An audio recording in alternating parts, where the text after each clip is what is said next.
If you're a veteran getting ready to file a benefits claim, there's one document you're going to need to know inside and out, and that's your DD Form 214. This single piece of paper is basically the master record of your military service. It's what the VA, employers, state agencies, and pretty much everyone else is going to ask for when you're trying to access the benefits you've already earned. The problem? It's packed with codes, abbreviations, and blocks that can feel like they're written in a different language. So today we're going to walk through it together, block by block, so you know exactly what you're looking at and why it matters. Before we jump into the blocks, real quick, there are different versions of the DD-214. You might hear people refer to them as Copy 2 or Copy 4 or the Member 4 copy. For filing benefits claims, you always want to use the Member 4 copy. That's the full, unredacted version, the long form. It includes sections 23 through 30, which cover your character of discharge and separation details. Those sections are critical for claims. Block 30 at the very end of the form is actually where you would have indicated that you requested that copy. So if you're not sure which one you have, flip to the end and check. All right, now let's go block by block. The first several blocks are your basic personal information. Block 1 is your legal full name, pretty straightforward. Block 2 tells you the department component and branch. So this is where it shows whether you served on active duty, in the Guard, or in the reserves, and which branch. If you served in more than one branch, that'll be reflected here too. Block 3, your social security number. Block 4A and 4B is your rank and your pay grade. So 4A might show something like Staff Sergeant, and 4B would show the equivalent pay grade. In this case, it'd be E6. One thing to note here, don't confuse rank with your military job. Your actual job or specialty is in Block 11, which we'll get to in a minute. Block 5 is your date of birth, and Block 6 is your reserve obligation termination date. Most people who enlist sign up for an 8-year obligation. Not all of it has to be active duty, but the total commitment is 8 years. If this block shows all zeros, that means you fulfilled that full obligation.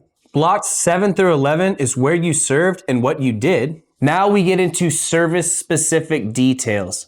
Block 7A shows your place of entry into active duty, basically the location tied to your enlistment, commission, or appointment orders. Block 7B is your home of record at the time you entered service. This is your hometown, city, and state when you first came in. Good to double check this is accurate because it can matter for certain state level veterans benefits. Block 8A is your last duty assignment and major command, so your final duty station and what command it fell under. Block 8B is the station where you were separated, the installation where your paperwork was actually processed when you left the military. Block 9 is where you transferred to after separation, if applicable. For a lot of folks, this might show something like the Army Control Group or a similar administrative command. Block 10 is your SGLI coverage amount, your service member's group life insurance. It'll either show a dollar amount or indicate none. And Block 11, this is a big one, your primary specialty. This is your MOS, AFSC, NEC, or whatever your branch calls your military job. It includes your career field and skill level. When you're filing claims, especially for service-connected conditions, this block helps establish what kind of work you were doing and what you may have been exposed to. Make sure this is accurate. Block 12 is your record of service. Block 12 is one of the most detailed sections on the form, and it's broken into subsections A through I. This is your full record of service timeline. 12A is the date your current period of active duty began. 12B is your separation date when that period of active duty ended. 12C is the total time of that current period, calculated in years, months, and days, minus any time lost. 12D is any prior active military service before this current period. 12E covers inactive service. Think Guard or reserve time not on active duty orders, or time in the delayed entry program, or ROTC time. 12F is your total foreign service, time spent overseas during this period. 12G is sea service, which is mostly relevant for Navy and Marine Corps veterans. 12H is the date you entered active duty for this period, similar to 12A, but specifically tied to the DD-214 being issued. And 12I is the effective date of the pay grade you held at separation. Why does all this matter for claims? Because your total time in service, your periods of active duty, and your foreign or sea service can all affect your eligibility and the rating you receive. Make sure the dates add up correctly. Errors here are more common than you think, and they can cause headaches down the line. So for the PACT Act, this is how your DD-214 proves where you served. Here's something a lot of veterans don't realize. And if you're thinking about filing a claim under the PACT Act, this is critical, so pay close attention. The PACT Act, which was signed into law in 2022, is one of the biggest expansions of VA benefits in decades. It presumes service connection for dozens of conditions related to burn pit exposure, Agent Orange, and other toxic exposures. But to qualify, you have to establish that you were actually in the locations where those exposures occurred. That's where your DD-214 comes in. Block 12F, Foreign Service, is probably the most important field here. It shows the total time you spent overseas during your period of service. For PACT Act purposes, this can serve as foundational evidence that you were deployed outside the continental US, which opens the door for burn pit and toxic exposure claims. Block 13, Decorations, Medals, and Campaign Ribbons is another heavy hitter. Campaign ribbons and service medals are often location specific. If you have the Iraq Campaign Medal, the Afghanistan Campaign Medal, the Southwest Asia Service Medal, or any other theater specific award, those are on your DD-214 and they carry real weight. The VA recognizes these as proof of service in PACT Act covered locations.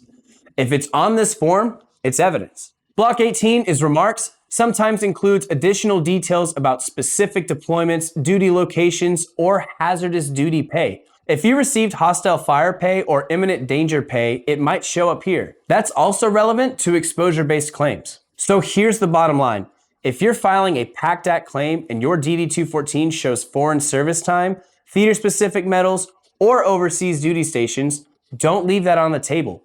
Bring it to your VSO or claims agent and point directly to those blocks. And if your DD-214 is missing deployment information you know should be there, that's worth correcting before you file. Blocks 13 through 18, awards, training, and other details. We already touched on Block 13 in the PACT Act section, but let's round it out. Block 13 lists all your decorations, medals, badges, citations, and campaign ribbons for your entire service history.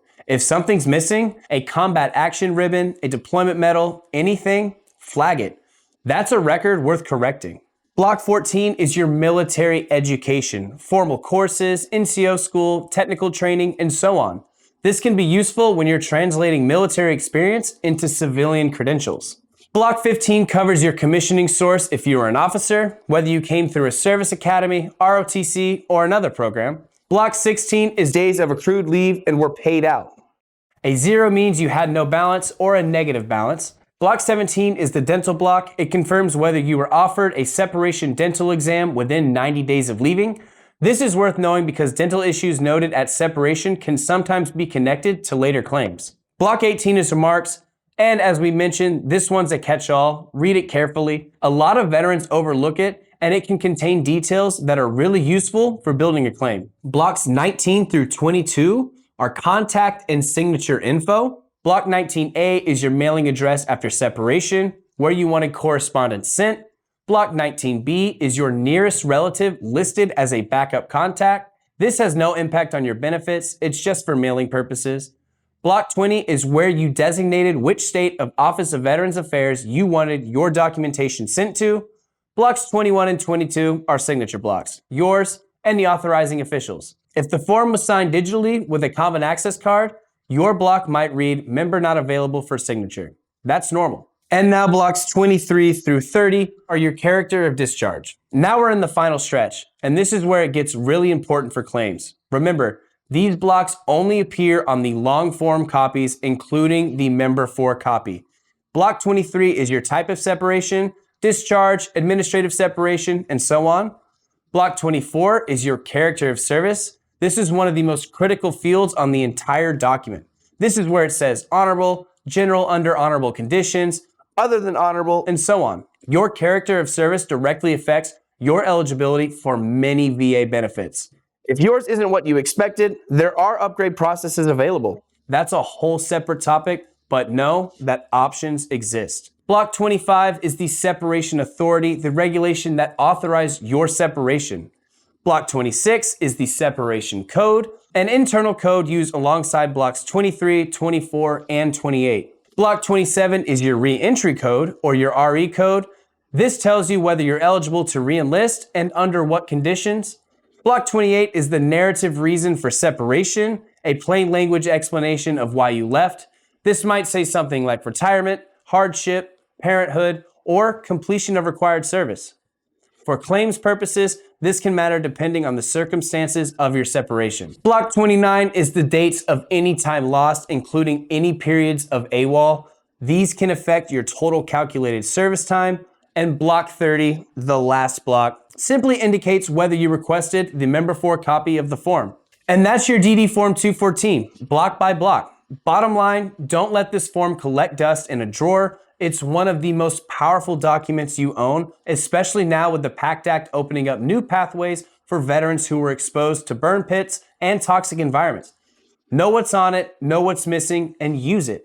If you want to learn more about the PACT Act, we have a link to a PACT Act video in the description below. And if you found any of this confusing, here at vetclaims.ai, we have a whole team here to make the claims process easy. Just tap the link at the top of our description below.